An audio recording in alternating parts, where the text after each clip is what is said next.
ओम श्री गुरुभ्यो नमः। हरि ओम। सदाशिवसमारम्भां शंकराचार्यमध्यमाम् अस्मदाचार्यपर्यन्तां वन्दे गुरुपरम्पराम्। श्रुतिस्मृतिपुराणानाम् आलयम् करुणालयं नमामि भगवत्पादं शङ्करं लोकशङ्करम्। शङ्करं शङ्कराचार्यं केशवं बादरायणं सूत्रभाष्यकृतौ वन्दे भगवन्तौ पुनः पुनः। ईश्वरो गुरुरात्मेति मूर्तिभेदविभागिने व्योमवद्व्याप्तदेहाय दक्षिणामूर्तये नमः। गुरुकारस्वन्धकारो वैरुकारस्तन्निवर्तकः अन्धकारनिरोधित्वात् गुरुनित्यविधीयते। ॐ सहना भवतु सहनो भुनक्तु सह वीर्यङ्करवावहै तेजस्विनावधीतमस्तु मा विद्विषावहैः। ॐ शान्तिः शान्तिः शान्तिः। ॐ पार्थाय प्रतिबोधितां भगवता नारायणेन स्वयं व्यासेन ग्रथितां पुराणमुनिना मध्ये महाभारतम् अद्वैतामृतवर्षिणीं भगवतीम् अष्टादशाध्यायिनीम् अद्वत्त्वामनुसन्ददामि भगवद्गीते भवद्वेषणीम्।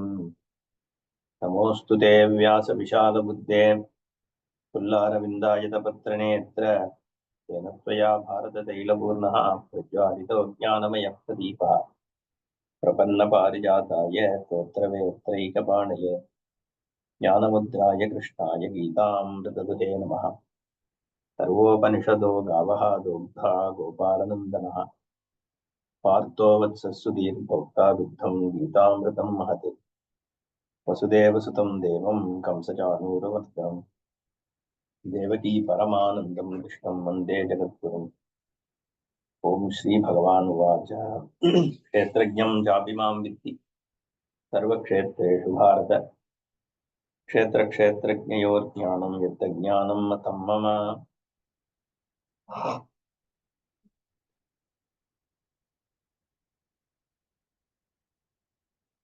भगवान्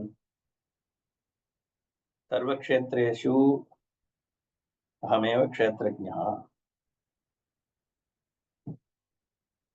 பரமாத்மஸ்வரூபமாக இந்த லோகத்துக்கு ஆதாரபூதமாக அசம்சாரி பிரம்மமாக நான் தான் இருக்கேன்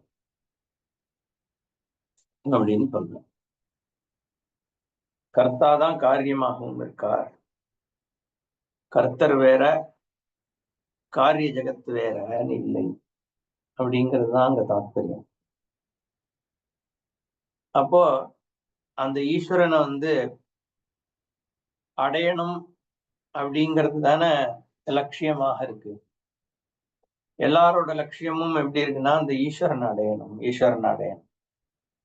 ஈஸ்வரன் ஒருத்தன் கிருஷ்ணர்ன்றான், விஷ்ணுங்கிறான், சிவன்றான், இயேசுங்கிறான், அல்லாங்கிறான், ஒவ்வொருத்தரும் ஒண்ணு சொல்றான். அந்த ஈஸ்வர சித்தி அபேட்சிச்சுதான் ஆஸ்திகா எல்லாரும், ஆஸ்திகான்னு நான் இங்க சொல்றது பொதுவா ஆஸ்திகன்னு சொல்ல ரிலீஜியஸ் பீப்புள். ஆனா நம்மளோட இதுபடி ஆஸ்திகன்னா சாஸ்திர ஸ்ரத்த இருக்கவன் தான் ஆஸ்திகன். ஈஸ்வர சிரத்த இல்லைனாலும் சாஸ்திர ஸ்ரத்த இருந்தா ஆஸ்திகன்னு நம்மளோட சித்தாந்தங்கள். பட் இங்க நம்ம பொதுப்படையா பார்க்கும் பொழுது ஈஸ்வரன் அடையணும் அப்படிங்கிறது தானே ஒரு கோலா இருக்கு. இங்க ஈஸ்வரன் சித்த வஸ்துன்னு சொல்லிடுறார். ஏற்கனவே க்ஷேத்திரஜனாக நீ என்னத்தை எடுத்துக்கிறியோ அந்த சுரூபம் சம்சாரி க்ஷேத்திரஜன். ஆனா அசம்சாரி க்ஷேத்திரஜன் அதே க்ஷேத்திரஜனுடைய உண்மையான ஸ்வரூபம் அத பரம ஆத்மஸ்வரூபம். பிரத்யேகாத்மஸ்வரூபம்ங்கிற பொழுது இங்க ஜீவாத்மாவாக நீ ஒன்ன பார்க்கும் பொழுது சம்சாரி க்ஷேத்திரஜன், பரமாத்மான்னு பார்த்தா அவன் அசம்சாரி க்ஷேத்திரஜன். அப்போ அசம்சாரி க்ஷேத்திரஜனை சம்சாரி க்ஷேத்திரஜனாகிய ஜீவாத்மா எப்படி அடையறான்னா அஜ்ஞான நிவர்த்தினால அடைஞ்சிடுறான். அப்போ சித்த சாதகமா இருக்கு. ஏற்கனவே சித்தமாக இருக்கக்கூடிய பிரம்மவஸ்துவானது உனக்கு அஜானத்தினால சாத்தியமாக தெரிந்தாலும் ஞானம் ஏற்பட்ட உடனே சித்தந்தாங்கிற ஞானத்தினால நீ அடையிற அப்படிங்கிறது சித்தாந்தம். ஆனா சில பேர் அது எப்படி நானே ஈஸ்வர சுரூபமா இருக்க முடியும்? ஈஸ்வரன்றவர் எப்படிப்பட்ட பெரியவர், சங்கு சக்கரம் கதெல்லாம் வச்சுட்டு எவ்வளவு காருண்யம், எப்பேற்பட்ட ஒரு சுரூபம், எத்தனை குணங்கள் இருக்கு அவர்கிட்ட. நம்ம எல்லாம் எவ்வளவு ஃபால்ட் இருக்கிற பீப்புள். அப்போ ஈஸ்வரன்றவன்னா கல்யாண குண சம்பந்தம். எத்தனை விதமான குணகானங்கள் பாடுறது, எத்தனை புராணங்கள் இருக்கு, எத்தனை ஸ்தோத்திரங்கள் இருக்கு, சகசிரநாமங்கள் இருக்கு.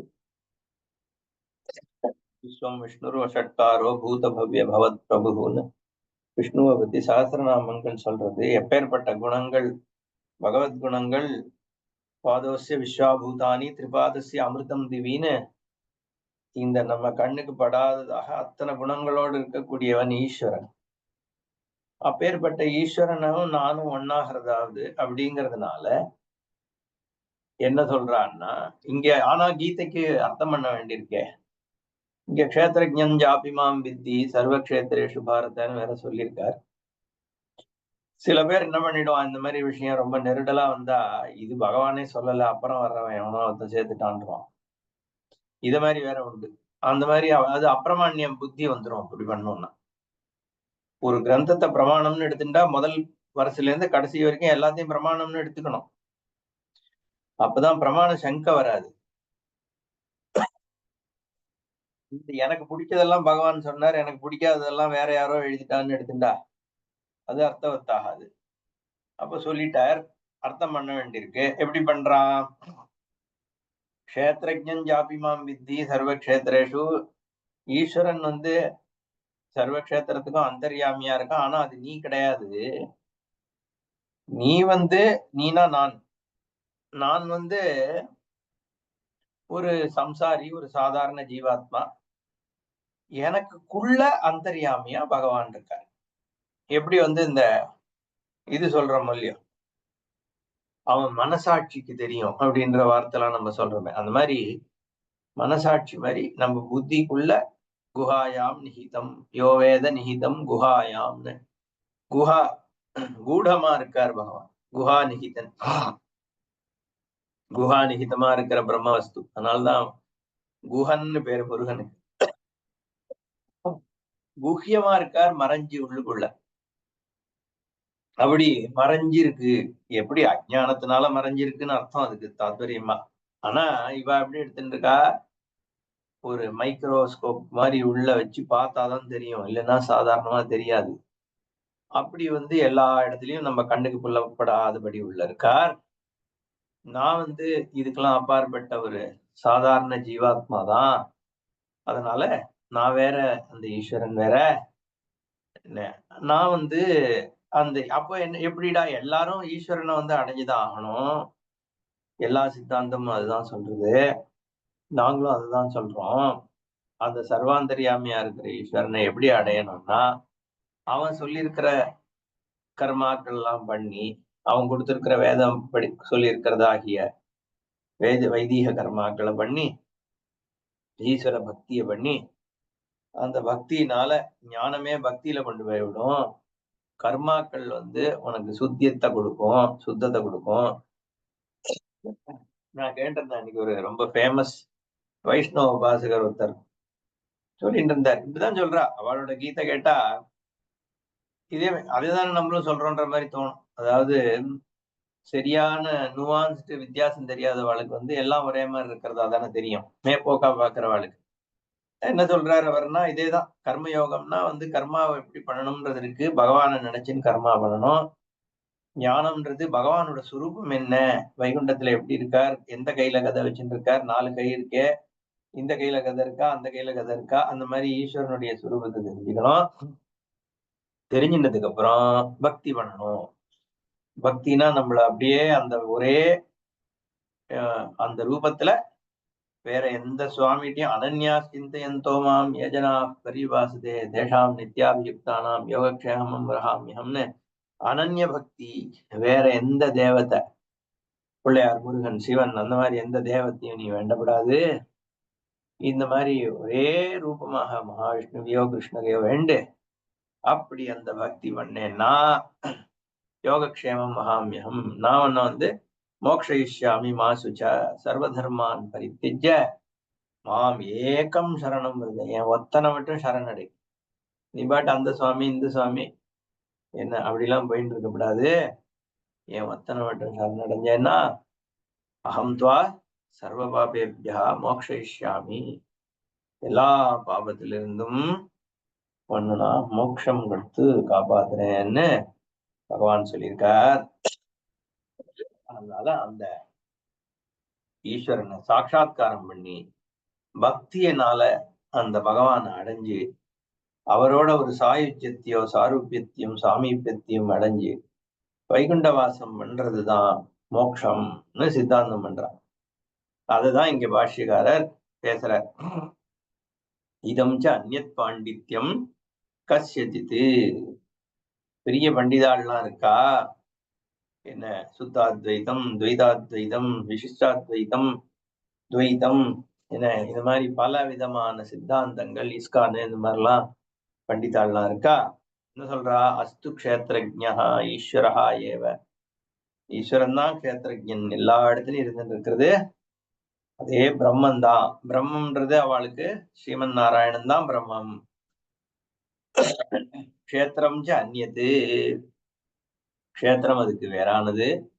க்ஷேத்ரஜ்ஞஸ்ய விஷய அகம் து சம்சாரி சுகி துக்கீச்ச, நான் ஒரு சாதாரண ஜீவாத்மா, எனக்கு சுக துக்கம் இவ்வளவு பிரச்சனைகள், நான் பாபி, ஒரு சின்ன நல்லது எது கெட்டது எதுன்னு தெரியாது, கெட்டதையே பண்ணிட்டு இருக்கிறவன்.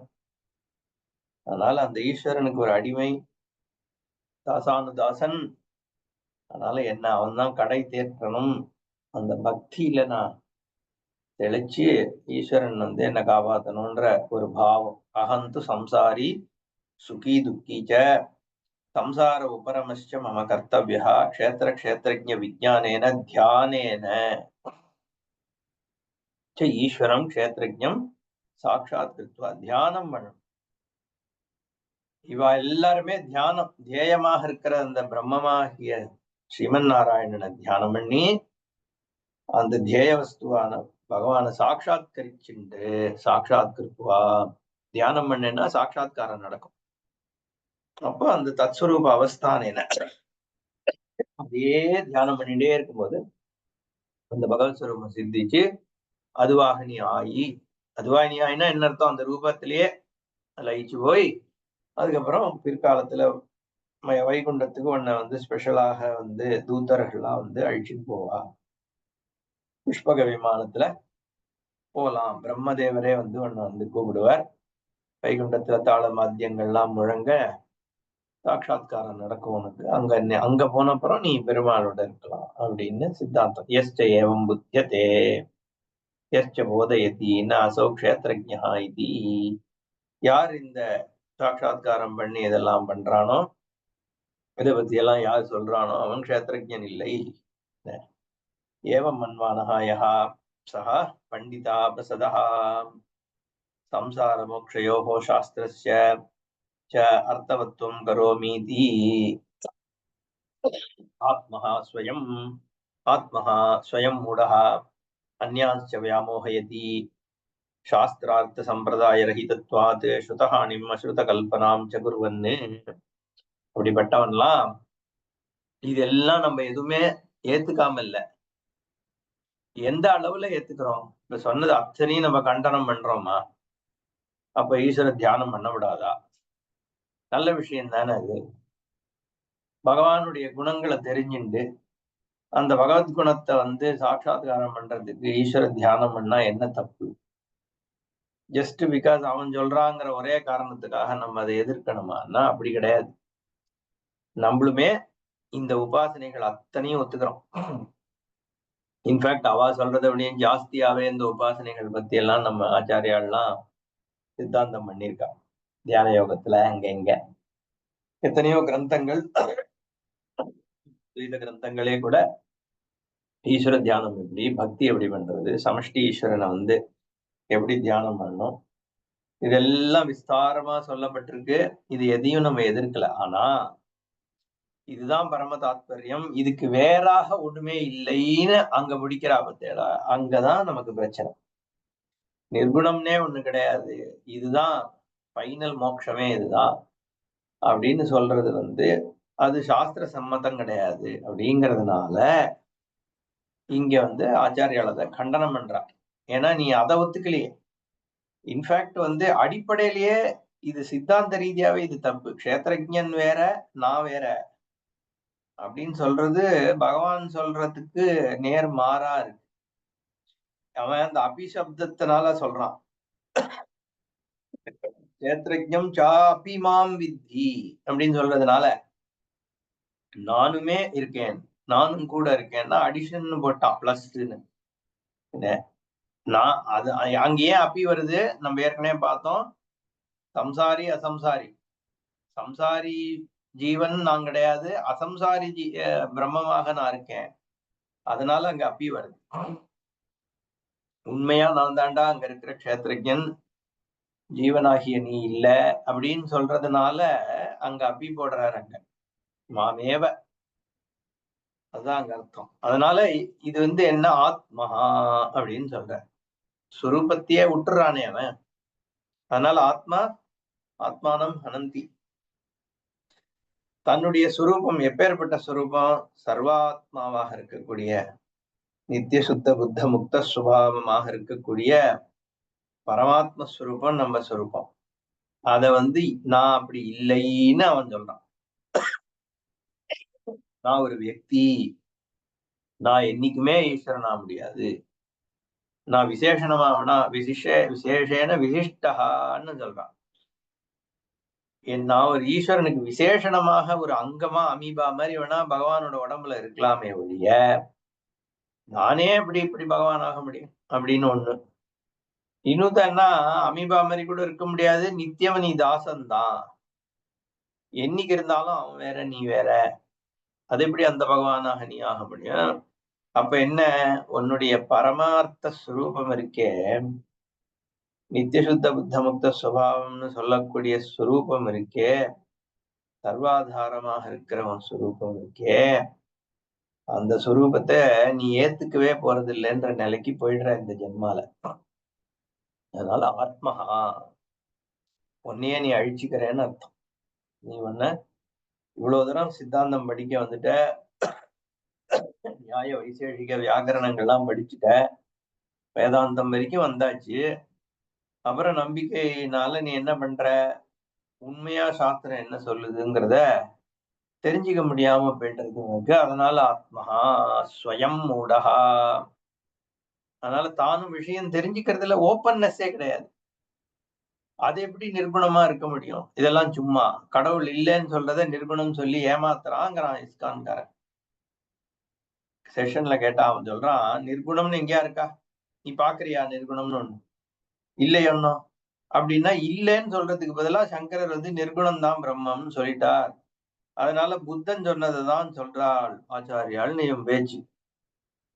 நீ என்ன புரிஞ்சுக்க ட்ரை பண்ண, முதல்ல சாஸ்திரம் என்ன சொல்லுது, நம்ம சம்பிரதாயத்துல எப்படி சொல்றோம், நிர்குணம்னா என்ன, நிர்குணம் குணபோக்திருச்சன்னு சொல்றார் பகவான் கீதையில. உடனே நிர்குணம்னா இந்த மாதிரி குணம் கிடையாது, அது வேற மாதிரி குணம் அப்படின்னு இவன் ஒரு வியாக்கியானம். குணத்தை போக்தாவாக இருக்கிற ஈஸ்வரன் தானா சுயமா நிர்குணம். குணம் இருக்குன்னு எப்படி சொல்லுவ, எது போகம்? இப்ப கேட்க போற, ஒரு குணம் இருக்கு, ஆத்ம குணம் இருக்குன்னா அது உனக்கு தெரியணுமா தெரியாம இருக்குமா? தெரிஞ்சதுன்னா அது எப்படி ஆத்மாவோட குணமா இருக்க முடியும்? கண்ணால எப்படி கண்ணை பார்க்க முடியும்? தன் கண்ணே தன்னை பார்க்க முடியுமோ? வெளி பொருள்களை தான் அது பார்க்கும். அப்போ எந்த குணங்கள்லாம் உனக்கு புலப்படுறதோ அது எப்படி நீயாக இருக்க முடியும்னு கேள்வி. அப்ப அதனால நிர்குணம் குணபோக்திருக்க சுரூபம் சகுணமாக இருக்கவே முடியாது அப்படிங்கறதான புலப்படுறது. ஸ்வயம் மூடஹா, அது மட்டும் இல்லாம அந்யான்ஸ்ய வியாமோகயதி, ரொம்ப ஃப்ளவரி வேர்ட்ஸ் எல்லாம் போட்டு அப்படியே ஒரு பெரிய பத்ததி சித்தாந்தங்கள்லாம் பண்ணி ஒரு ஆச்சாரிய பரம்பரை, அந்த பரம்பரை, கோஷ்டி, அது இதுன்னு போட்டு என்ன இந்த எல்லாம் பிரில்ஸ் போட்டு அதை ஒரு பெருசா காமிக்கும் போது ஜனங்கள்லாம் ஆகர்ஷணம் ஆகிறது. ஆஹா, சனாதன தர்மத்தை கொடி பிடிக்கிறான்ட்டு. தப்பு கிடையாது. அகைன் நம்ம என்ன சொல்றோம், இது எதையுமே நம்ம அதை மட்டும் பண்றத நம்ம எதிர்க்கவே இல்லை. தர்மம்ங்கிற விஷயத்துல இதெல்லாம் தர்மத்துல சேர்த்தி நல்ல விஷயங்கள் தான். ஆனால் இது எந்த இடத்துல நமக்கு ஆக்ஷேபம்னா, மனுஷா மோட்சம் அடையறதுக்கு இது பங்கம் ஏற்படுறது. எவன் உண்மையாகவே மோட்சம் அடையணும் அப்படிங்கிறதுக்காக இதுக்கு வரானே, அவன் இந்த சம்சார நிவிருத்தி ஏற்படணும், உண்மையாவே நான் ஜீவன் முக்தன் ஆகணும்ன்ற ஒரு எண்ணத்தோட இதுவுமே தர்மத்தை சொல்றவாதான், அதனால இதுக்கு போனா எனக்கு மோட்சம் கிடைக்கும்னு நம்பி வரானோ இல்லையோ, வர்றவனுக்கு நீ அந்த நம்பிக்கைக்கான ஒரு இதை கொடுக்கலையே. அப்போ வர்றவன் எல்லாருமே மூடன்தான். வர்றவன் ஒருத்தவன்கிட்ட பாடம் படிக்க வரான்னா, 100 பேர் வரான்னா 100 பேருமே வஸ்து தெரியாதனாலதான் அவன்கிட்ட வரான். அப்ப அவன் மேல நம்ம பிளேம் போட முடியாது. யாரு ஏமாத்துறானோ அவன் மேலதான் பிளேம். யாரு சித்தாந்தத்தை தப்பா சொல்றானோ அவனை தானே குற்றம் சொல்லியானும். வர்றவனுக்கு என்ன தெரியும் பாவம்? அவன் தெரியாதனாலதானே வரான். அவன் இந்த வெளி வேஷங்களை பார்த்து, சமஸ்கிருதம் அது இதெல்லாம் பார்த்து அவன் அவனுடைய புத்தி இந்த விஷயத்தை நோக்கி வருது. அப்போ அதனாலதான் இங்க இவாளை திட்டுற. ஏன்னா நீ மிஸ்கைட் பண்றியானோ, ஸ்வயம் மூடகா அந்யாச்ச வியாமோகயத்தின்னு சொல்ற.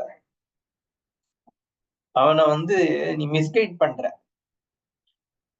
ஏன்னா சாஸ்திரார்த்த சம்பிரதாய ரஹிதத்வா. அவனையுமே கூட இன்டென்ஷன் தப்புன்னு இவர் சொல்லல, வேணும்னே பண்றான்னு சொல்ல ஆச்சாரியால். சாஸ்திரார்த்த சம்பிரதாய ரஹிதத்வா. அவனும் அதை சரியா படிக்கல, அவ்வளவுதான். ஏதோ ஒரு காரணத்தினால சரியா படிக்கல. ஒண்ணு அவனுக்கு ஏதோ ஒரு குரு மேல ஒரு ஆசக்தி இருக்கிறதுனாலயோ, இல்ல அந்த இஷ்ட தெய்வத்து மேல இருக்கக்கூடிய ஒரு பிரீத்தினாலேயோ, ஏதோ ஒரு காரணத்தினால அங்க சம்பிரதாயத்துக்கு ஹானி ஏற்படுற. ஓ, சுத்தமா கேட்கலையா?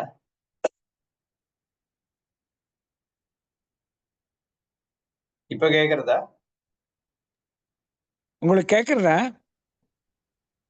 எனக்கு சத்தம் இல்லையே. அவருக்கு கிஷோருக்கு வருதா? கல்யாணராமன்ஜி, நாங்க பேசுறது கேக்குறதா? உங்க சத்தம் கேட்கல. அப்படியா? எனக்கு கேக்குறதே.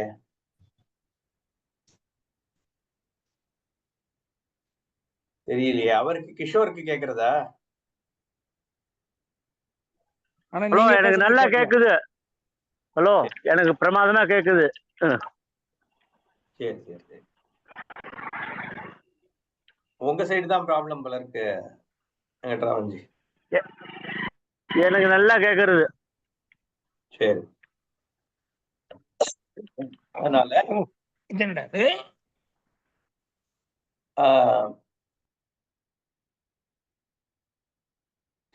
எஸ்ட ஏவம் புத்தியதே வியாமோகயதி சாஸ்திரார்த்த சம்பிரதாய ரஹிதத்வா.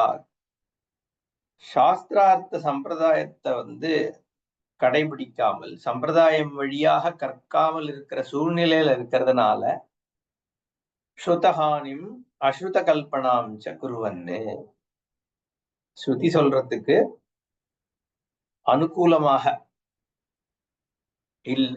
ஸ்ருதி அனுகூலமாக சொல்லாமல் ஹானி ஏற்படுற மாதிரி போன கிளாஸ்லயே பார்த்தோம். அது அஸ்ருத கல்பனாம், ஸ்ருதி சொல்லாதத ஸ்ருதி சொல்றது, வேதம் எப்படி சொல்றதுன்னு மாத்தி சொல்ற ஒரு நிலைக்கு தள்ளப்படுகிறார்கள். அதனால சஸ்மாத் அசம்பிரதாயவிது சர்வசாஸ்திரவிதபி மூர்க்கவதேவ உபேக்ஷணியா. அதனால சம்பிரதாயம் வழியாக இந்த சாஸ்திர ஞானத்தை அடையாதவர்கள் சர்வசாஸ்திர விதப்பி, எல்லா விதமான சாஸ்திரங்களை கற்றிருந்தாலும் மூர்க்கவதேவ உபேக்ஷணியா, மூர்க்கனுக்கு ஒத்தாக பார்க்கணும்னு சொல்லிட்டார்.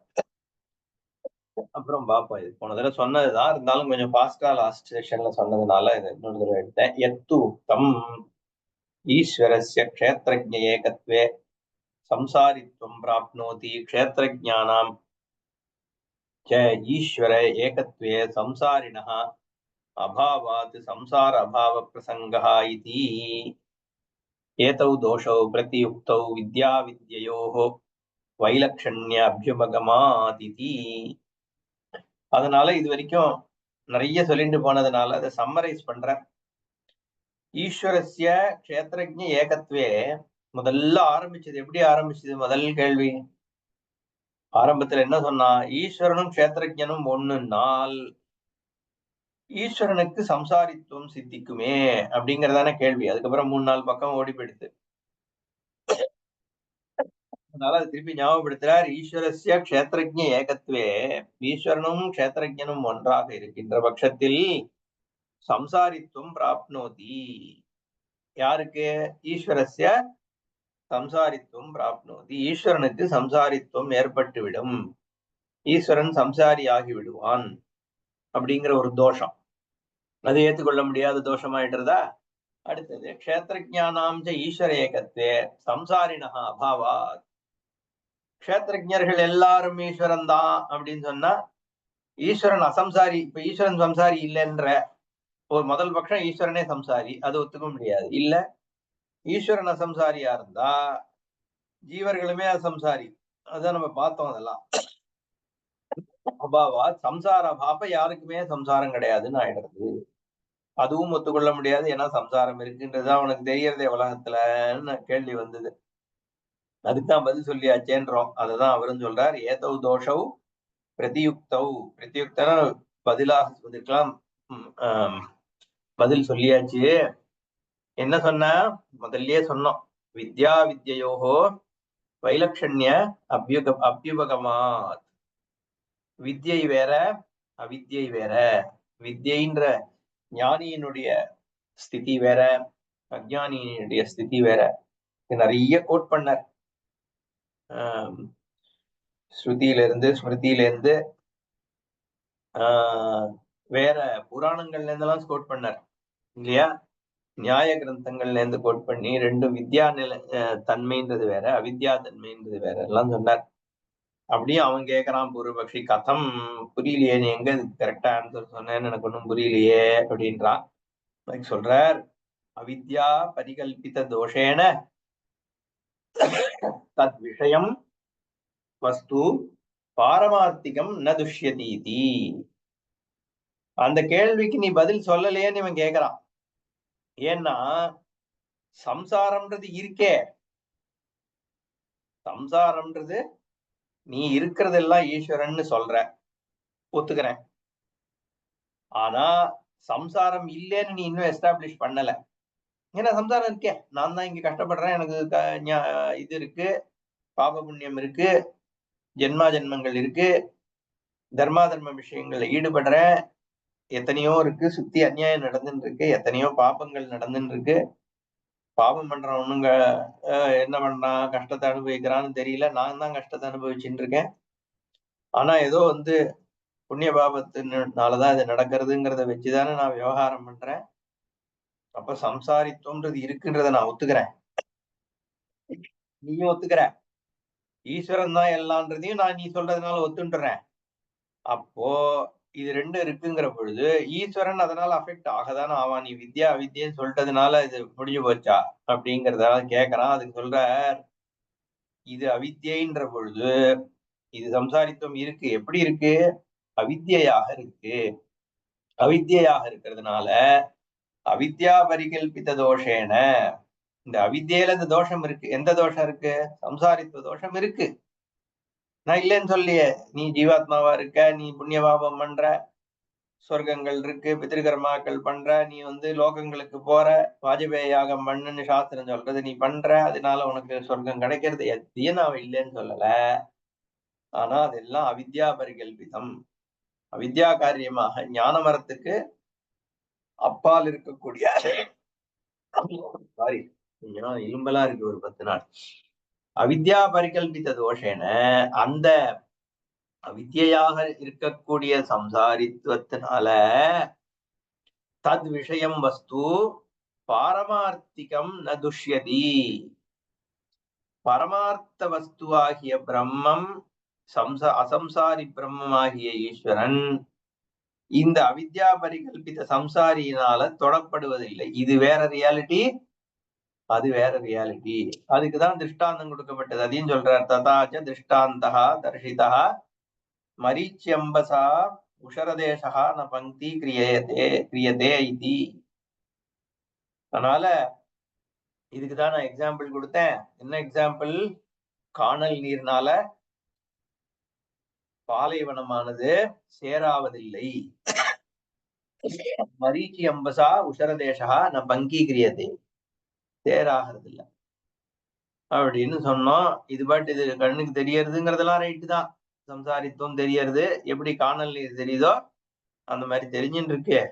அதனால பிரம்மமாகிய பாலைவனம் அப்செக்ட்லாம் அதுல ஒன்றும் சேரலாம் படுறது இல்லப்பா. அது பாட்டு இருக்கு, இது பாட்டு இருக்கு. அப்ப ரெண்டு இருக்கான்னு கேட்கக்கூடாது.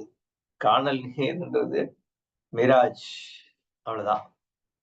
சம்சாரிணா அபாவாத் சம்சார அபாவ பிரசங்க தோஷாபி சம்சார சம்சாரிணோ அவித்யா கல்பிதத்துவ உபபத்தியா பிரத்யுக்தா. சரி, ஈஸ்வரன் இதுல எல்லாம் அன்டச்சா இருக்கான். சம்சாரித்துவ தோஷம் ஈஸ்வரனுக்கு வரலங்கிறத உங்களோட உஷரதேச திருஷ்டாந்தம், பாலைவனம், அந்த சமாச்சாரம் ஒத்துக்கிறேன். சரி, ஈஸ்வரன்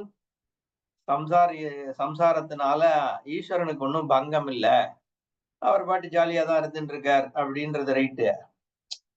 நான் இப்ப சம்சாரியா இல்லையா? இப்போ அத சொல்லுங்கப்பா. ஏன்னா நான் தான் ஈஸ்வரன்னா அப்ப நான் சம்சாரி இல்லைன்னு தானே அது அப்படின்னு கேட்டா அதை நாங்க ஒத்துக்கிறோம்ப்பா.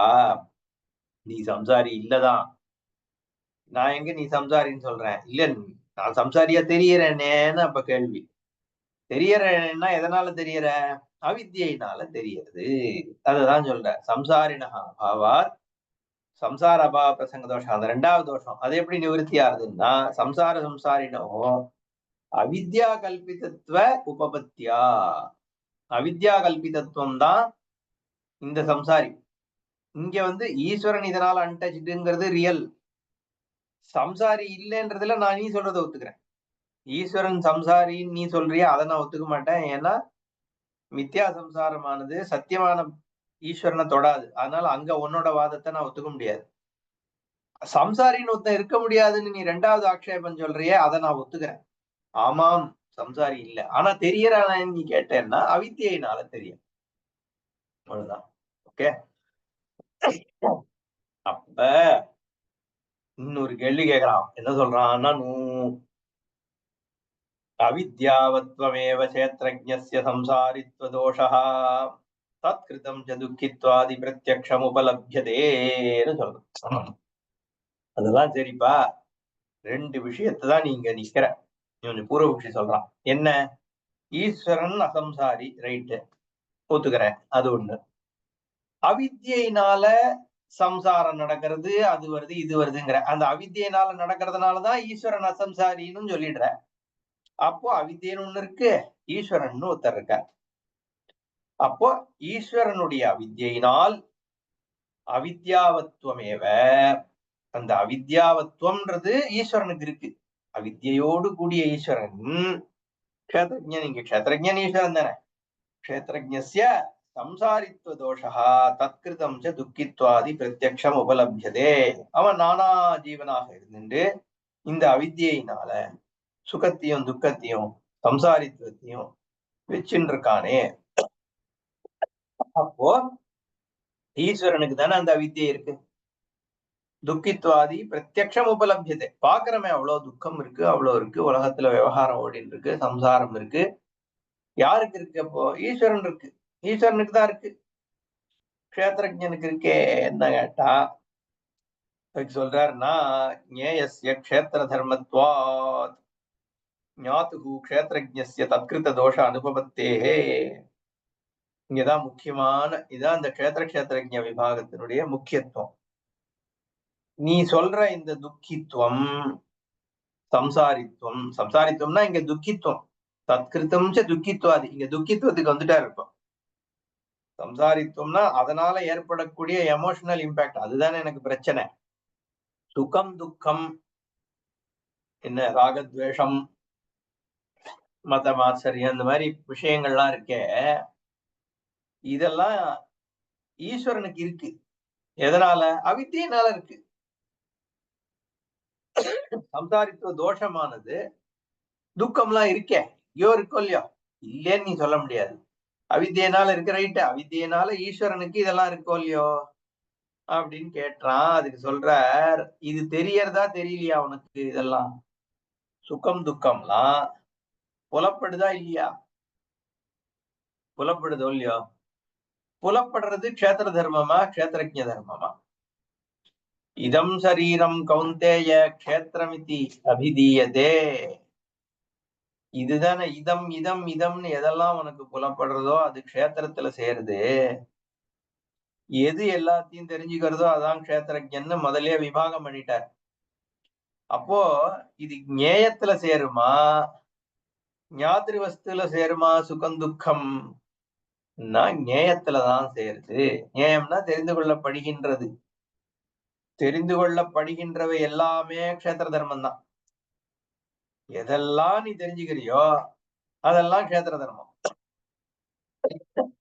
ஞேயஸ்ய க்ஷேத்திர தர்மத்வாத் ஞாதுஹு க்ஷேத்திரஜ்ஞஸ்ய தத்கிருத தோஷ அனுபவத்தேஹே. இதை தெரிந்து கொள்கின்ற க்ஷேத்திரஜனுக்கு ஞேயமாகிய க்ஷேத்திரத்தினுடைய தோஷம் ஒட்ட முடியாது அப்படின்னு சொல்ல. தத்கிருத தோஷ அனுபவத்தேஹே, உபபத்தி கிடையாது அதுக்கு. க்ஷேத்திர தோஷம் க்ஷேத்திரத்துலதான் இருக்கே ஒழிய க்ஷேத்திரஜன்ட்டு இல்லை. அடுத்த லைன்ல சொல்றார், யாவத் கிஞ்சித் க்ஷேத்திரஜ்ஞஸ்ய தோஷஜாதம் அவித்யமானம் ஆசஞ்சயசி தஸ்ய ஞேயத்வ உபபத்தேஹே க்ஷேத்திர தர்மமே க்ஷேத்திர தர்மத்வமேவ ந க்ஷேத்திரஜ்ஞ தர்மத்வம். அதாவது செகண்ட் பர்சன்லயே பேசுற, ஆசஞ்சயசின்னு சொல்ற. நீ எதெல்லாம் யாவத் கிஞ்சித் எந்த கொஞ்சத்தை கூட க்ஷேத்திரஜ்ஞஸ்ய தோஷஜாதம் அவித்யமானம் ஆசஞ்சயசி, இல்லாத தோஷத்தை நீ எதெல்லாம் ஆரோபிக்கிற க்ஷேத்திரஜன் மேல, என்னத்தன்னா தெரியறது. நான் இது இருக்கே, துக்கம் இருக்கே, தெரியறது எனக்கு தெரியறதோன்னோ, அப்ப அது க்ஷேத்திரஜ தர்மம் கிடையாது. எனக்கு ஒரே டென்ஷனா இருக்கே, டென்ஷன் தெரியறது, டென்ஷன் தெரியறதோன்னு உனக்கு, அப்ப டென்ஷன் க்ஷேத்திரஜ தர்மம் கிடையாது, க்ஷேத்திர தர்மம். என்ன, நான் ரொம்ப சந்தோஷமா இருக்கேன்னு தெரியறதே, சந்தோஷமா இருக்கியா, சந்தோஷம்ன்றது உனக்கு தெரியறதா? தெரியறது, அப்ப அது க்ஷேத்திர தர்மம். நான் குண்டா இருக்கேன்னு தெரியறதே, தெரியறதா? க்ஷேத்திர தர்மம். என்ன, நான் ரொம்ப இன்னைக்கு ஸ்ட்ராங்கா இருக்கேன் தெரியறதா? க்ஷேத்திர தர்மம். நான் வந்து தனி மனுஷனாக வாடுறேனே நினைச்சு, அது உனக்கு தெரியறதா? தெரியறது, க்ஷேத்திர தர்மம். நான் வந்து ஒரு இந்தியன் இருக்கேனே, அது தெரியறதா? தெரியறது, க்ஷேத்திர தர்மம். ஒரு பாபி தெரியறதா? தெரியறது, க்ஷேத்திர தர்மம். சொல்லிட்டே போக வேண்டிதான். எது தெரியறதோ அதெல்லாம் க்ஷேத்திர தர்மம்ட்டார் ஆச்சாரியார். என்ன, யாவத் கிஞ்சித் க்ஷேத்திரஜ்ஞஸ்ய தோஷஜாதம் அவித்யமானம் ஆசஞ்சயசி, என்னென்னலாம் எந்த ஒரு விஷயத்த நீ சேர்க்கிறியோ, நீ சேர்க்கிறனாலே தெரியறதுனால தானே சேர்க்கிற. நான் இப்படி இருக்கேன் அப்படின்னு நீ சொல்றேன்னா எதனால சொல்ற? உனக்கு அது தெரியறதுனால நீ சொல்ற. தெரிஞ்சிடுதா? அப்ப அது வந்து கேத்திரத்துல சேருன்ட்ட. நீ ஒரு ஸ்டேட்மெண்ட் கூட சொல்ல முடியாது. என்ன, நான் வந்து சொர்க்கத்துக்கு போறேன் தெரியறதா? க்ஷேத்திர தர்மம். நான் இப்பதான் பிறந்தேன் தெரியறதா? க்ஷேத்திர தர்மம். நான் உயிரோட இருக்கேன் தெரியறதா? க்ஷேத்திர தர்மம். என்ன, எல்லாமே க்ஷேத்திர தர்மம். ஏன்னா உனக்கு தெரியறதே, ஒரு குணமாக உனக்கு தெரியறது. அப்போ எல்லாமே க்ஷேத்திரத்துல தானப்பா சேருது. ஏன்னா தெரியறதெல்லாம் க்ஷேத்திரம்னா ஞேயத்துவ உபபத்தேகே க்ஷேத்திர தர்மத்துவமேவ, அவ்வளவுதான். ஞேயத்துவம் இருக்கா, அது க்ஷேத்திர தர்மம் தான். அதனால ந க்ஷேத்திரஜ தர்மத்துவம். எந்தெந்த குணத்தெல்லாம் நீ ஆரோபிக்கிறியோ எப்படியெல்லாம் இத நான்னு நீ சொல்றியோ அது எல்லாமே உனக்கு தெரியறதுனாலதான் நீ சொல்ல போற. எப்போ உனக்கு அது தெரியறதுன்னு ஆயிடுதோ அது க்ஷேத்திர தர்மம் தான்ட்ட. இப்படிதான் இருக்கு அப்படின்னு நீ சொல்லும் பொழுதே ஒரு குணம் வந்துருதுங்க. இன்னதாக இருக்கு அப்படின்னா இன்னதாகன்னு எப்படி சொல்ற? குணத்தை வச்சுதானே சொல்ற. அப்போ குணம் இருக்குன்னா குணம் வந்து உனக்கு தெரியற விஷயம். தெரியற விஷயம் எல்லாம் க்ஷேத்திரம்னு சொல்லியாச்சு. தெரியற விஷயம் எல்லாம் க்ஷேத்திரம்னா நீ எதுவாகுமே நீ சொல்ல முடியாது. இன்னதென்று அருகில்லாருன்னு என்ன இன்னதுன்னு நீ எப்படிப்பா சொல்லுவ? யாவத் கிஞ்சித் க்ஷேத்ரஜ்ஞஸ்ய தோஷஜாதம் அவித்யமானம் இல்லாத ஒண்ணுத்தா சஞ்சயசி நீ சொல்றியோ. சஞ்சயசி செகண்ட் கேஸ் இல்லையா? தஸ்ய ஞேயத்துவோபபத்தேஹ க்ஷேத்திர தர்மத்துவமேவ ந க்ஷேத்ரஜ்ஞ தர்மத்துவம். அது எதுவுமே க்ஷேத்ரஜ்ஞ தர்மம் கிடையாது. நச்ச தேன க்ஷேத்ரஜ்ஞா துஷ்யதி ஞேயேன ஜ்ஞாதுஹு சம்சர்கானுபவத்தேஹ. எதெல்லாம் நீ க்ஷேத்திர தர்மமாக இப்ப நம்ம சொன்னோமோ அது க்ஷேத்திர தர்மமா இருக்கட்டும். ஆனா அதனால க்ஷேத்ரஜனுக்கு ஒரு பாதிப்பு ஏற்படதானே பண்றது. துக்கி அப்படிங்கிறது துக்கம்ன்றது க்ஷேத்திர தர்மம் நீ சொல்ற. க்ஷேத்திர தர்மமாவே இருக்கட்டும் துக்கம்ன்றது. என்னோட க்ஷேத்திரத்துல தானே அது இருக்கு. இது அடுத்த கேள்வி. அதாவது துக்கம்ன்றது அடுத்தவனோட க்ஷேத்திரத்துல இருந்தா நான் கவலைப்பட போறது இல்ல. என்ன ஏன் க்ஷேத்திரத்துல இருக்கே அந்த ஏங்கிறதுமே க்ஷேத்திரம் தான் அங்க. அதுதான் அங்க பாயிண்ட். என்னுடைய அப்படிங்கிறது எங்க சேர்றது? திருப்பியும் க்ஷேத்திரத்துல தான் சேர்றது. திருப்பியும் பிரச்சனையா? ஓகே. ஜாயசி ஜயசின்னு சொன்னேன். ஜெயசி சச்ச பத்தோஹோன்னு சொல்றேன். ஜயசி அது என்ன மீனிங் இருக்கு? ஞேயத்துவ உபபத்தேவா? இல்ல இல்ல அது சொன்ன இப்பதான் ஆசஞ்சயசி சொல்லு. ஜயசி தஸ்ய க்ஷேயத்வோபபத்தோஹோ க்ஷேத்திர தர்மத்வமேவ ந க்ஷேத்திர தர்மத்வம். ஞேயத்துவ உபபத்தேஹே. ஞேயத்துவ உபபத்தி தெரிந்து கொள்வதாக அறியப்படுகிறது. ஞேயத்துவம் அதுக்கு இருக்கோ இல்லையோ தெரிந்து கொள்ளப்படுகின்ற தன்மை இருப்பதினால் அது க்ஷேத்திர தர்மம் தான். அதுக்கு முன்னால வார்த்தை சீன் இருக்காது. உபபத்தி உபபத்தினா ஞானம் இல்ல. ஞேயத்துவம் அங்க சித்திக்கிறது. ஞேயம்னா வந்து தெரிந்து கொள்ளப்படுகின்ற பொருள் இருக்கிறதுனால் அது வந்து க்ஷேத்திர தர்மம் தான். எதெல்லாம் தெரிந்து கொள்ளப்படுறதோ அதெல்லாம் க்ஷேத்திர தர்மம் தான். இப்ப கேள்வி என்னன்னா நச்சத்தேன க்ஷேத்ரஜ்ஞா துஷ்யதி. க்ஷேத்ரஜன் க்ஷேத்திர தர்மமாகவே சுக துக்கம் இருந்தாலும் க்ஷேத்ரஜன் அதனால சம்பந்தப்படுறானா அப்படிங்கறதா கேள்வி. ஏன்னா ஏன் க்ஷேத்திரத்துல தானே அந்த துக்கம் இருக்கு. துக்கம் இருக்கு நீ அது க்ஷேத்திர தர்மம்னு சொல்ற ரைட்டு. என்னுடைய க்ஷேத்திரமாகி இந்த தேகத்துல தானே அந்த துக்கம் இருக்கு. என்னுடையதுன்ற இந்த ஐடென்டிட்டி எனக்கு தான் இந்த பிரச்சனை. சுப்பிரமணியத்துக்கு தான் இந்த பிரச்சனை, கார் உடைஞ்சு போச்சுங்கிற பிரச்சனையை ஒழிய ராமசாமியோட பிரச்சனையை பத்தி அவங்க கவலைப்பட போறது இல்ல. அப்போ எனக்கு சம்பந்தம் இருக்கக்கூடிய க்ஷேத்திரத்துல தானே பிரச்சனை இருக்கு. அப்போ நான் அதனால வந்து துக்கப்படுறது இல்லையா அப்படிங்கிற கேள்வி வர்றதுனால க்ஷேத்ரஜ்ஞா ந துஷ்யதி. அந்த நானுங்கிறத நீ ஐடென்டிட்டியாக எடுத்துட்டு வரையே. நான் சுப்பிரமணியன்றது உனக்கு தெரியறது. அதுவும் திருப்பியும் அதுவும் க்ஷேத்திர தர்மம் தான். அஃபெக்ட் ஆகக்கூடியதும் அஃபெக்ட் ஆகிறவனும் க்ஷேத்திரம், அஃபெக்ட் பண்றதும் க்ஷேத்திரம்னு ஆயிடுறது. இப்போ இது எல்லாத்துக்கும் அப்பாற்பட்ட நிர்குண ஸ்வரூபமா இருக்கே அதுதான் க்ஷேத்ரஜ்ஞ ஸ்வரூபம். அது ந துஷ்யதி. அதுக்கு தோஷம் இல்லை. ஏன்? ஞேயேன ஞாதுஹு சம்சர்க அனுபபத்தேன்னு ஹேத்து போடுறார். ஞாதாக்கும் ஞேயத்துக்கும் சம்சர்க்கம் இருக்க முடியாது, இணைப்பு இருக்க முடியாது. கண்ணு வந்து ஒரு பொருளை பார்க்கணும்னா அந்த பொருள் கண்ணுக்கு அப்பாற்பட்டு இருந்தாதான் கண் அந்த பொருளை பார்க்க முடியும். கண்ணினுடைய அங்கமாகவே ஒரு பொருள் இருந்துடுச்சுன்னா கண்ணுலதான் கண்ணினுடைய என்ன கண்ணினுடைய ஐலிட்ஸ் இருக்கு, கண்ணினுடைய அந்த பாகங்கள்லாம் இருக்கு. அதெல்லாம் சேர்ந்ததுதான் கண்ணு. அப்போ அதுல சம்சர்க்கம் இருக்கும் பொழுது, அதுல கனெக்ஷன் இருக்கும் பொழுது அதை எப்படி கண்ணு அதை பார்க்கும்?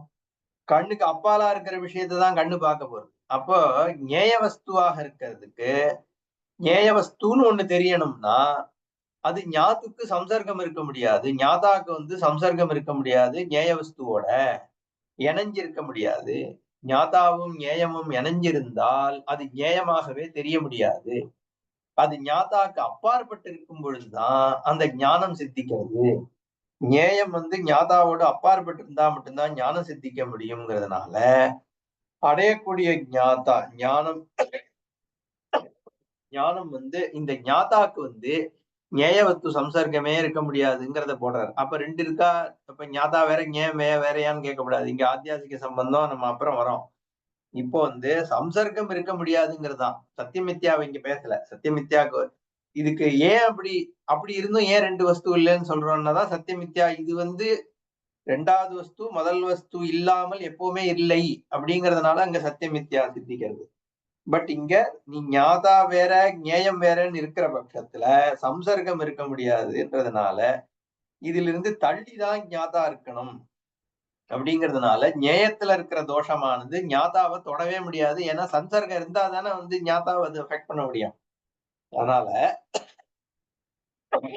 நச்சதேன க்ஷேத்ரஜ்ஞா துஷ்யதி ஞேயேன ஞாதுஹு சம்சர்க அனுபவத்தேகே. கனெக்ஷன் கிடையாதுன்னு அர்த்தம். நோவருக்கும் நோனுக்கும் நடுவுல there is no link, there is no connection. நோவர் ரெண்டுமே அப்பார்ட்டா இருந்தாதான் நோவருக்கு வந்து நோன் விஷயத்தினுடைய ஞானம் சித்திக்கும். அதனால இது ரெண்டும் ஒன்னாக இருக்க முடியாது. எதிஹி சம்சர்கா சியாது ஞேயத்துவமேவ ந உபபத்தியதே. அதான் சொல்ற, கனெக்டடாக இருந்தா அது தெரிந்து படுகின்ற பொருள்ன்றதே உனக்கு சித்திக்காது. தெரிந்து கொள்கின்றவனுடைய அங்கமாகவே தெரிந்து கொள்ளப்படுகின்ற விஷயங்கள் இருந்துட்டா நீ தெரிந்து கொள்ளப்படுகின்ற விஷயத்தை நீ தெரிஞ்சு கொள்ளவே முடியாது. ஏன்னா அது உன் சுரூபமாயிடும். உன்னுடைய சுரூபத்தை நீ வந்து இதுன்னு தெரிஞ்சுக்கவே முடியாது. நம்ம நிறைய தடவை பார்த்துட்டோம். அகம் வேற இதம் வேற. இதம்னு இருக்கிறத நீ அகமா பார்க்க முடியாது, அகம எப்பவுமே இதமாக பார்க்க முடியாது. இது ரெண்டுத்துக்கும் ரொம்ப நேர் ஆப்போசிட் ரெண்டுமே. அப்ப ஞேயத்துவம் சித்திக்கணும்னா அது ஞாதாவோட சம்சர்க்கம் இல்லாம தனியா இருந்தா மட்டும்தான் ஞேயத்துவம் சித்திக்க முடியும். என்ன அத்வைதம் இல்லையான்னு கேட்காதீங்க, திருப்பி அதை தான் சொல்றேன். அதுக்கு நம்ம சத்தியம் மித்யா அவங்க கன்ஃபியூஸ் பண்ணிக்க கூடாது. ஞானம் ஏற்படணும்னா மித்யா சத்தியத்துக்கு அப்பாற்பட்டு தெரியணும், மித்யாபூத்தமான ஜெகத்து. அப்போ அந்த விருத்தியானது இதுக்கு அப்பால்பட்டு அது விருத்தி சம்பவிக்கிறதுனாலதான் பார்க்க முடியாது. அதனாலதான் இது மாயைங்கிறது அவித்யன்றது இதுக்கு அப்பால் இருக்கு, தமஸ் மாதிரின்னு சொல்றது. எதிகி சம்சர்கா சியாது ஞேயத்துவமேவ ந உபபத்தியதே. ஞேயத்துவம்ன்றதே சித்திக்க முடியாது சம்சர்க்கம் இருந்ததுன்னா. ஏன்னா ஞாதா மட்டும்தான் இருக்கும். எல்லாத்தோடையும் ஞாதா சம்சர்க்கமா இருந்தால் ஞேயத்துவமா ஒரு ஞேய வஸ்து பதார்த்தமே இருக்காது. இன்ஃபேக்ட் அதுதான் உண்மையே. இருக்கிறது ஒரே வஸ்துன்றதுனாலதான் நீ சத்தியமா வந்து எதையுமே எஸ்டாப்ளிஷ் பண்ண முடியறது இல்ல. ஏன்னா எப்பவுமே ஞாதா தான் இருந்துன்னு இருக்கான். என்ன அதனால இங்க ரெண்டுன்னு எடுத்துட்டு சம்சர்க்கம் இருக்குன்னு சொல்ல முடியாதுன்னு தான் பாயிண்ட். எதி ஆத்மனஹா, அதான் நீ தர்மமும் இருக்கு குணமும் இருக்கு இந்த ஆப்ஜெக்ட்ஸும் இருக்குன்னு எடுத்துட்டு அது வந்து இதனுடைய குணமாக இருக்குன்னு சொன்னேன்னா அப்போ சம்சர்க்கம் இருக்குன்னு ஆயிடும். சம்சர்க்கம் இருந்தாதான் இதனுடையதுங்கிற சம்பந்தம் வரும். இதனுடையதுங்கிற சம்பந்தம் வந்துடுத்துன்னா ஞேயத்துவமே சித்திக்காதே. அதுதான் அங்க பாயிண்ட். எதி ஆத்மனஹா தர்மஹா அவித்யாவத்வம் துக்கித்வாதி ச கதம் போஹோ பிரத்யக்ஷம் உபலப்யதே. எதி ஆத்மனஹா தர்மஹா, ஆத்மாவனுடைய தர்மமாக இருந்தால், அதான் பாயிண்ட். ஆத்மாவனுடைய தர்மமாக எதி ஆத்மனஹா தர்மஹா அவித்யாவத்வம் துக்கித்வாதி, அவித்யினால் துக்கம் முதலானவை ஆத்ம தர்மமாக இருந்தால் கதம் போஹோ பிரத்யக்ஷம் உபலப்யதே, உனக்கு எப்படி தெரியறது துக்கம்? உன்னுடையதே சுரூபமா இருக்கும்போது நீ அதுக்கு நீ உனக்கு வேறாக இருக்கிறது தானே தெரிஞ்சுப்ப. கண்ணு வந்து கண்ணுக்கு அப்பாற்பட்டது தானே தெரிஞ்சுக்கிறது. அப்போ கதம் போஹோ பிரத்யக்ஷம் உபலப்யதே, அப்ப எப்படி உனக்கு உன் துக்கம் தெரியறது? அப்ப அது உனக்கு அப்பால இருக்கிறதுனாலதானே உனக்கு துக்கம் புலப்படுறதுன்னு கேக்குறார். கதம் போஹோ, சொல்லுங்கோ நீங்கன்னு கேக்குறார். கதம் வா க்ஷேத்ரஜ்ஞ தர்மஹா ஞேயம் ச சர்வம் க்ஷேத்ரம் ஞாதா ஏவ க்ஷேத்ரஜ்ஞः इति அவதாரிதே வித்யா துக்கித்வாதேஹ க்ஷேத்ரஜ்ஞ விசேஷணத்துவம் க்ஷேத்ரஜ்ஞ தர்மத்துவம் தஸ்ய பிரத்யக்ஷ உபலப்யத்வம் इति விருத்தம் உச்யதே அவித்யா மாத்திர அவஷ்டம்பாத் கேவலம். நீ என்ன எடுத்துக்கிறோம் நம்ம? ஞேயம் ச சர்வம் க்ஷேத்திரம். கரெக்டா? பகவான் தான் சொன்னார். எதெல்லாம் தெரியறதோ அதெல்லாம் க்ஷேத்திரம். ஞாதா ஏவ க்ஷேத்ரஜ்ஞா,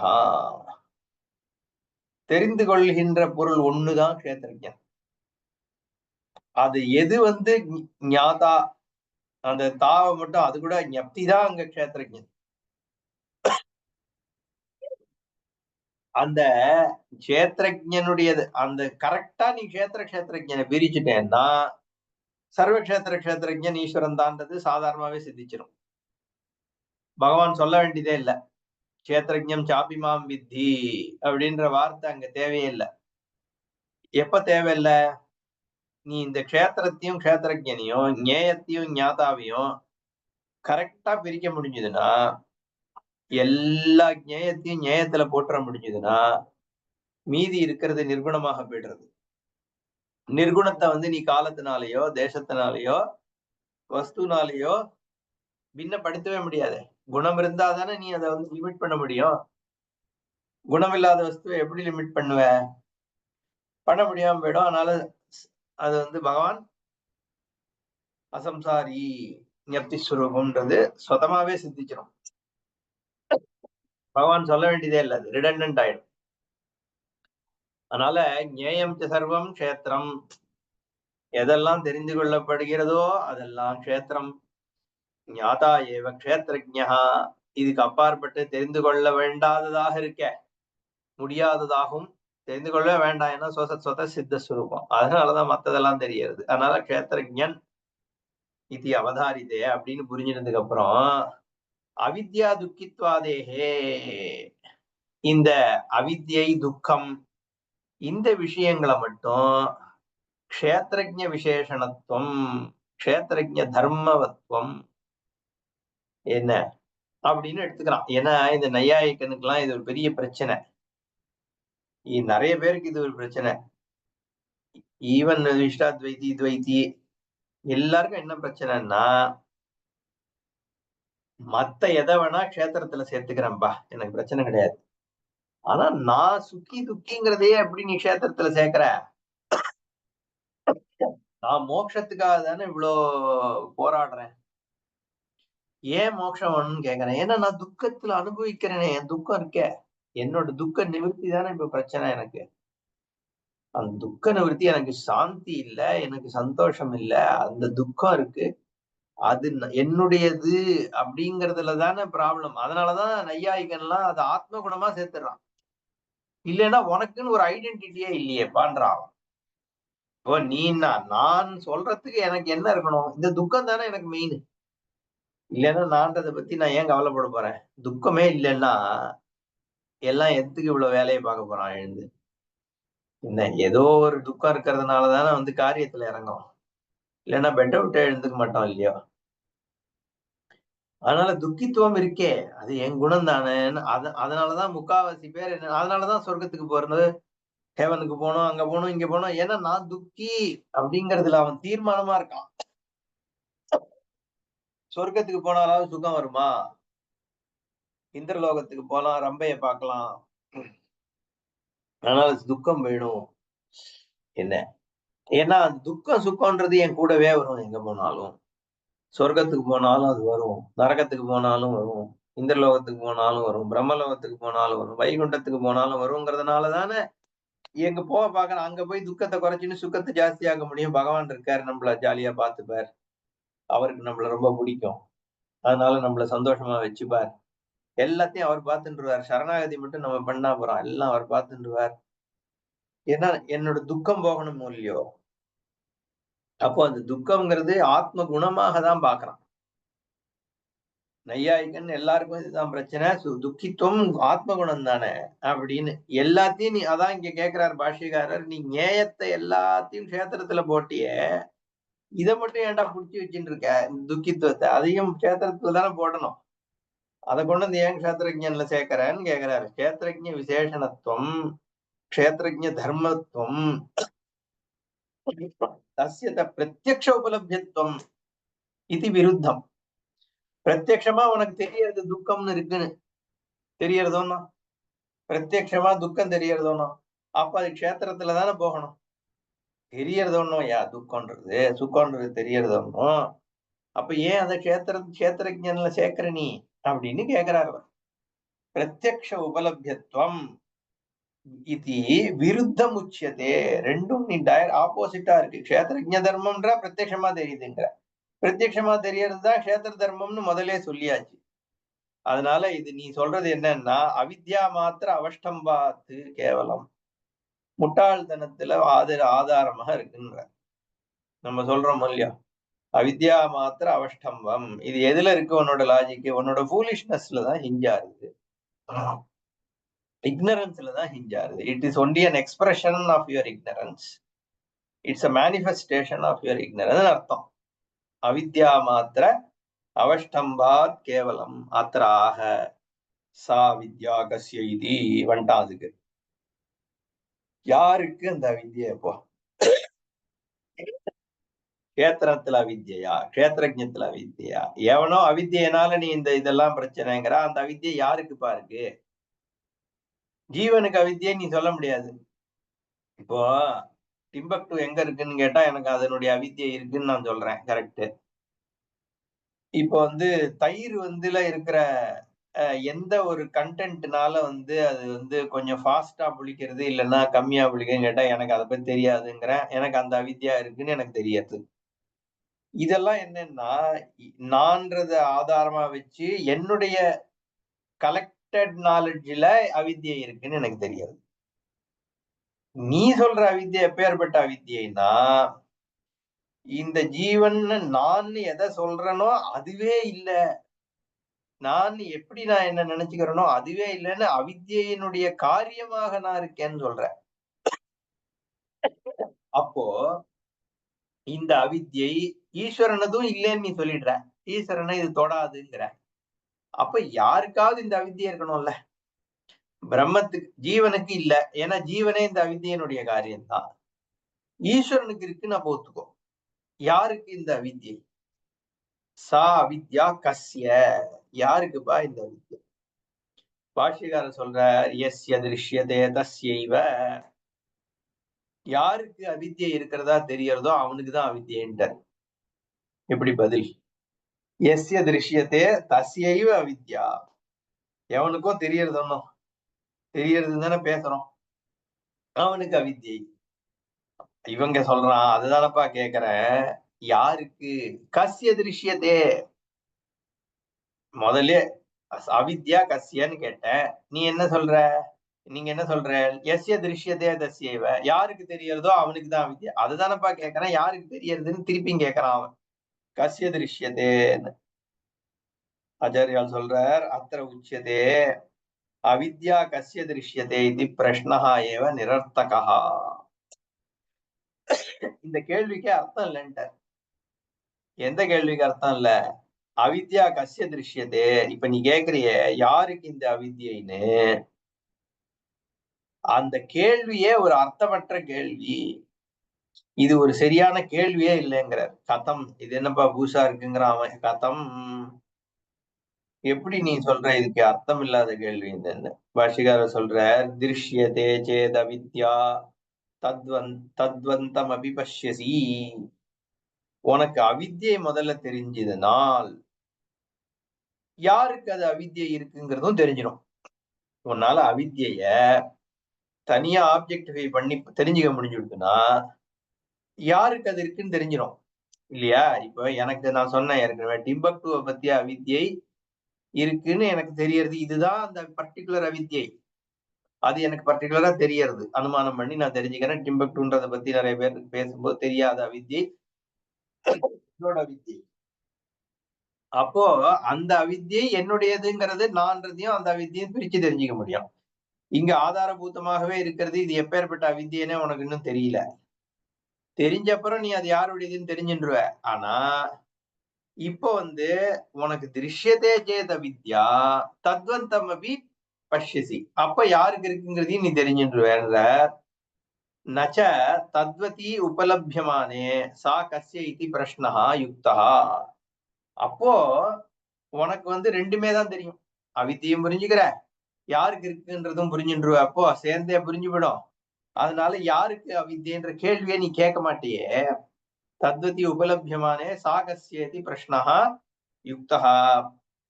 என்ன அப்போ இருக்காது. அதுக்கு ஒரு எக்ஸாம்பிள் கொடுக்கிறார். நஹி கோமதி உபலபியமானே காவஹா கஸ்யேதி பிரஷ்னஹா அர்த்தவான் பவேத். ஒரு பசுமாடியும் பசுமாட்டினுடைய தலைவனும் இருந்தான்னா யாருடையது இந்த பசுமாடுன்ற கேள்வி, பசுமாடுகள் யாரோடது அப்படிங்கிற கேள்வி அர்த்தமே இருக்கா, தேவையில்லாததாயிடும் அப்படின்னு சொல்றாரு ஒரு எக்ஸாம்பிள். அவனுக்கும் வந்துருது. நானும் விஷமஹா திருஷ்டாந்தா. இது ஒரு சம திருஷ்டாந்தமா? அது நீ கொடுக்குற எக்ஸாம்பிள் இங்க ஒத்துக்க முடியறதாங்கிறான். ஏன்? கவாம் தத்வதஸ்ச பிரத்யக்ஷத்வாத் சம்பந்தஹா அபி பிரத்யக்ஷா இது பிரஷ்னஹா நிரர்த்தகா. பசுமாடு எக்ஸாம்பிள்ல நீ சொல்றது ரைட்டு. ஏன்? பசுமாடும் தெரியறது கண்ணுக்கு, பசுமாடு வச்சுட்டு இருக்கிறவனும் தெரியறான், ரெண்டும் பிரத்யக்ஷமா இருக்கு. அதனால அது ரெண்டுக்கும் நடுவுல இருக்கிற சம்பந்தமும் பிரத்யக்ஷமா தெரியறது, இவன்தான் இந்த பசுமாடுன்னு. என்ன அதனால இந்த பிரச்சனை அர்த்தம் இல்லாததான் அந்த கேஸ்ல. ஏன்னா ரெண்டும் கண்ணுக்கு தெரியாது. இங்க அப்படி இல்லையே. ததா நததா அவித்யா தத்வான்ஷ பிரத்யக்ஷவ். அவித்தியும் கண்ணுக்கு தெரியல, அது யாருக்கு இருக்குன்னு தெரியல. நீ என்னத்தையோ சொல்ற, அவித்தியங்கிற அதுங்கிற பிரம்மங்கிற. எனக்கு என் கண்ணுக்கு ஒரு அவித்தியும் தெரியல, பிரம்மமும் தெரியல. அதனால நீ இந்த கேள்வி கேட்காதன்னா என்ன அர்த்தம்? அங்க ரெண்டு பேரும் தெரியறது, அதனால நான் கேட்க வேண்டியதில்லை. இங்க ரெண்டுமே தெரியலையே, நான் கேள்வி கேட்டா என்ன தப்புங்கிறான் அவன். அதுக்கு என்ன பதில் சொல்றாருன்னு அடுத்த கிளாஸ் பார்ப்போம். ஓம் பூர்ணமதః பூர்ணமிதம் பூர்ணாத் பூர்ணமுதச்யதே பூர்ணஸ்ய பூர்ணமாதாய பூர்ணமேவாவசிஷ்யதே. ஓம் சாந்தி சாந்தி சாந்தி. ஹரி ஓம். ஸ்ரீ குருப்யோ நமஹ. ஹரி ஓம். குருஜி, நான் கேட்பேன்னு தெரியும் உங்களுக்கு, அதனால நான் கேட்கறேன். இப்போ ஒரு ரெண்டு தான் இருந்தது. இந்த தெய்வம்னா எனக்கு தெரியறது, அந்த அத்வைத தத்துவத்தை தெய்வம்னே ஒண்ணு இல்லைன்னு அடிக்கிறது. இப்போ அத்வைத சித்தாந்தத்துல தெய்வம் அப்படிங்கிறது சொல்றதே தப்பு. அந்த மாதிரி ஒண்ணு இல்லைன்னு சொல்றது. நீ போற கோவில் சிவன் தெய்வம் அது ஒரு ரூபம் வேற, தெய்வம்னு ஒண்ணு இல்லைங்கிறது. ரெண்டாவது, மனுஷன்னா யாருன்னா மனசு இருக்கிறவன் தான் மனுஷன்னு சொல்லிட்டு. அப்ப அந்த மனசை இல்லாம பண்றதுக்கு இப்ப ரஜ்ஜு சர்பத்துல ஒரு ஒரு ஒரு கான்ஃபிளிக்ட் வருது. குரு நீ பார்க்குற பாம்பு அங்க இல்ல, அவித்தையினால வருதுன்னு சொன்னா அது ஓரளவுக்கு படுறது. ஆனா இந்த சர்ப்பமே நான் இல்லைன்னு எப்படி தெரிஞ்சுக்கும்? அதுதான் இங்க அவித்தையில இந்த ஞான மார்க்கத்துல இது ஒரு ப்ராப்ளம் வருது. சர்ப்பமே இல்லாத சர்ப்பமே நான் இல்லைன்னு தெரிஞ்சுக்கப்புறம் தான் அது இல்லாம போயிடுறது அந்த ஞானம். ஆமா, அந்த அங்கதான் அந்த உடைக்கு இப்ப குரு கரெக்டான பாயிண்ட் தான் நீங்க பிடிச்சது. அதாவது அதனாலதான் நான் சொன்னேன் ஜீவனுடைய அவித்யை. இப்ப அதுதான் சொல்ல போற. இது ஜீவனுடைய அவித்யினே கிடையாது, அவித்யினாலதான் ஜீவனே. வித்யை ஆதாரமாக இருந்துதான் ஜீவத்துவமே இருக்கு. அப்போ ஒரு ஜீவனுடைய நீங்க சொல்ற மாதிரி பாம்பே தன்னை பாம்பு இல்லைன்னு தெரிஞ்சுக்குவான் அப்படிங்கிற கேள்விதான் இங்க ஜீவத்துவம். அதனாலதான் இது சுதந்திர பிரமாணம் தான் இதை பண்ண முடியும். இருட்ட வெளிச்சம் நீக்கிட்டு அது போயிடும், அவ்வளவுதான். அதாவது இந்த சொரூபம் முதல்ல இருந்தே பிரகாசிச்சுட்டு தான் இருக்கு. என்ன இப்பயும் பிரகாசிக்கிறது, ஏற்கனவே பிரகாசிச்சு எப்பவும் பிரகாசிக்கும், நிர்குணமா இருந்துட்டு தான் இருக்கு.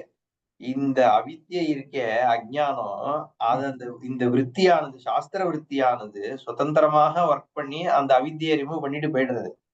இப்போ யாருக்கு அந்த அவித்தியை போச்சுன்ற கேள்வி கூட வராது. ஏன்னா அந்த யாருக்குன்ற கேள்வி இருக்கே, அந்த கேள்வியே அவித்தியைக்குள்ள இருக்கிற கேள்விதான்.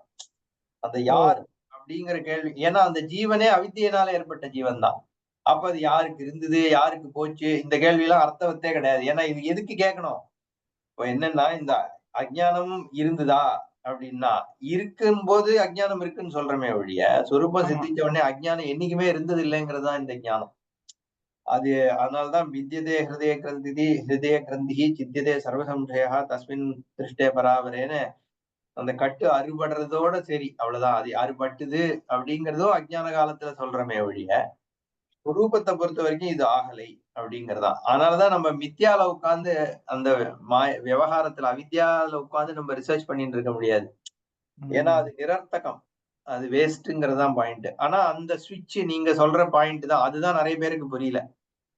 நம்ம இதர சித்தாந்திகளினுடைய பிரச்சனை என்னன்னா, இந்த அவித்யை போகிறதுங்கிறது எப்படி அப்படிங்கிறது புரியாதது ஒரு பெரிய பிரச்சனை அவளுக்கு. கொஞ்சம் கஷ்டம் தான் புரியறது, கேட்டுட்டே இருந்தா புரியும். இவ்வளவு இருந்திருக்கு போறோம் அட்லீஸ்ட் இந்த மாதிரி வருது. ஆமா. அதனால ஈஸ்வரன் இல்லைன்னு ஒரு பாயிண்ட் சொன்னேன், அப்படி கிடையாது. வியாபகாரிகமாக வந்து ஜெகத் சிருஷ்டி இப்போ என்னதான் இருந்தா ஒண்ணு அவித்யா காலத்துல எப்படியுமே சமஷ்டி ஈஸ்வரனை ஒத்துக்க வேண்டியிருக்கு. ஈவன் வந்து நம்ம சத்வஸ்து பிரம்மவஸ்து நிர்குணம் தான் ஈஸ்வரன் கடைசியில முடிக்கிறோம். நிர்குண ஈஸ்வரனாக இருந்தாலுமே விவகாரம் பண்றதுக்கு சகுணமாக தான் ஈஸ்வரனை காமிக்க வேண்டியிருக்கு. அதனால வந்து ஈஸ்வரன் வந்து ஜெகத்தை சிருஷ்டி பண்ணி காமிக்கிறாருன்னா வியாபகாரிக சத்தியம்னு சொல்றோம். வியாபகாரிக சத்தியமாக அதே பிரம்ம வஸ்து தானே இருந்துட்டு இருக்கு. வியாபகாரிக சத்தியமாக இருக்கு பிரம்மம்னா அது சகுண ஈஸ்வரன் சொல்றோம். அது இன்னொன்னு வேற ஒண்ணு பார்த்தேன். நம்ம விஷ்ணு வந்து பார்க்கடல்ல வந்து அப்படியே படுத்துட்டு மது கேட்டவர் வந்தாருன்னு, அந்த கடல் கிடையாது, அது ஞானக்கடல்னு படிச்சேன் நான். அந்த கடல் வந்து அந்த வஸ்து நீரெல்லாம் கிடையாது, ஞான ஸ்வரூபமா இருந்தது சிருஷ்டி காலத்துல, அதுல இருந்து வந்தது அப்படிங்கிறான். ஆமாமா, அதாவது அந்த பார்க்கடல் கிடையாது, அது சுவாமிஜியே சொல்லியிருக்காரு. அது அதாவது வேதம்ங்கிறது வந்து அனாதி அனந்தம். எவ்வளவோ உபனிஷத்துக்களே ஆயிரக்கணக்குல இருந்ததுன்னு சொல்றா. என்ன இப்ப ஏதோ 300 சொச்சா இருக்குங்கிறோம், அதுல 108 ஏதோ இருக்கு, அதுல 10க்கு தான் ஆச்சாரியல் பாஷ்யம் எழுதியிருக்கார். பிரின்சிபல் உபனிஷத்து தான் சொல்றோம். ஆயிரக்கணக்கான உபனிஷத்துகள், எத்தனையோ வேதங்கள் இருந்தது, அதுல கொஞ்சம் தான் இப்ப மீதி இருக்கு. அப்போ கடல் மாதிரியான வித்தியைய கடைஞ்சு அந்த அத்வைதம்ங்கிற அமிர்தத்தை எடுத்தார் அப்படிங்கறதுதான் நம்ம அது ஃபிகரேட்டிவா அதை வந்து சொல்றா. ஆக்சுவலி அத்தனை அனந்தமான வேதத்தை கடைஞ்சு அதுல சாரமாக இருக்கக்கூடிய விஷயங்களாகிய இந்த உபனிஷத்துகளும் இந்த வாக்கியங்களையும் வெளியில எடுத்ததுதான் மந்தனம் அப்படின்னு அதை பாக்குற ஒரு வழக்கம் உண்டு. சுவாமிகள் சொல்லியிருக்கார். அந்த ஞானத்தை வந்து அந்த ஞானமானது வெளியில வரும் பொழுது, அந்த ஞானம் நமக்கு ஏற்படும் பொழுது முதல்ல வந்து விஷம் தான் வரும். அதுவும் வந்து ஃபிகரேட்டிவ் தான். அன்கான்சியஸ் தான் பெரிய பிரச்சனை. ஏன்னா இந்த ஞானத்தை பொறுத்த வரைக்கும் ப்ரிப்பேர்ட்னஸ் முக்கியம். அதனாலதான் கர்மயோகம் சொல்லப்படுறது. ப்ரிப்பேர்ட்னஸ்க்கு வந்து எத்தனை பண்ணும் பொழுது அன்கான்சியஸ் வந்து அப்ஸ்ட்ரக்ட் பண்ணும். அப்படிங்கிற பொழுது நிறைய பிரச்சனைகள் வரும். எப்பவுமே இந்த சாதனம் பண்ணும் பொழுது நிறைய நம்மளோட அன்கான்சியஸ் ப்ராப்ளம்ஸ் வெளியில வருங்கிறத காண்பிக்கிறதுக்கு தான் விஷம் வருது. அதை வந்து ஈஸ்வரன் தான் வந்து அதை வந்து பருகி நம்மளை காப்பாத்துறார். ஏன்னா ஈஸ்வரனோட ரிலேட் பண்ணதான் வந்து நம்மளுடைய அன்கான்சியஸ் வந்து ரிசால்வ் ஆகும். அதுதான் பக்தி. பக்தி இல்லாம வந்து நம்ம அன்கான்சியஸ் ரிசால்வ் ஆகாது. அன்கான்சியஸ் ரிசால்வ் ஆகாம அதிகாரித்துவம் சித்திக்காது. அதிகாரித்துவம் சித்திக்காம ஞானம் ஏற்படாது. இதெல்லாம் சேர்த்துதான் வந்து சமுத்திர மந்தனம் பண்றா. சமுத்திர மந்தனத்தை பண்ணும் பொழுது விஷம் வெளியில வருது. விஷம் வரும்போது ஈஸ்வரன் அதை பருகிறார். பருகி லோகத்தை ரக்ஷ பண்ணி இந்த வித்தியை வந்து கொடுக்கிறார் அப்படின்னு அது அப்படி பாக்குற அததான் வந்து சமுத்திர மந்தனம்னு சொல்றதுன்னு சுவாமிஜியே சொல்லியிருக்காரு ஒரு இதுல. ஓ வெரி குட். எனக்கு கூட அதெல்லாம் தோண ஆரம்பிச்சிருச்சு, ஏதோ ஒரு தேவ இது வந்துருத்தோம் எனக்கு. அடுத்த கிளாஸ் நீங்க எடுங்க அப்பா. சிச்சி நான் சும்மா சொன்னேன், இது படிச்சதுனால ஸ்லோவா தோன்றது அப்படியே. அப்ப உங்க கிளாஸ் வேலை பண்றது இருக்கட்டும். பகவான் வேலை பார்க்கிறார். ஜெய் விஜய் பவானி.